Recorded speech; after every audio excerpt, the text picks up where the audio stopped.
దేశంలో petrol diesel ధరలను పెంచే ప్రసక్తే లేదని కేంద్ర ప్రభుత్వం క్లారిటీ ఇచ్చింది. దేశంలో ఇంకా 2 నెలలకు సరిపడా నిల్వలు ఉన్నాయని ప్రకటించింది. దేశ ప్రజలు ఆందోళనకు గురి కావాల్సిన అవసరం లేదని కేంద్రం తెలిపింది. డొమెస్టిక్ ఎల్పీజీ ధరలు కూడా పెంచే ఉద్దేశం లేదని తెలిపింది.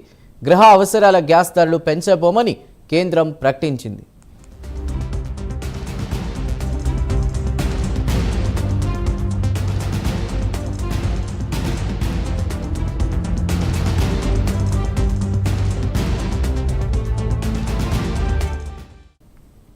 దేశంలో పెట్రోల్ డీజిల్ ధరలు పెంచే ప్రసక్తే లేదు. దేశంలో పెట్రోల్ డీజిల్ ధరలను పెంచే ప్రసక్తే లేదని కేంద్ర ప్రభుత్వం క్లారిటీ ఇచ్చింది.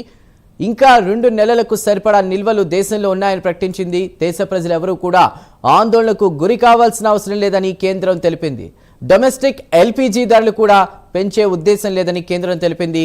ఇక గృహ అవసరాల గ్యాస్ ధరలు పెంచబోమని కేంద్రం స్పష్టం చేసింది.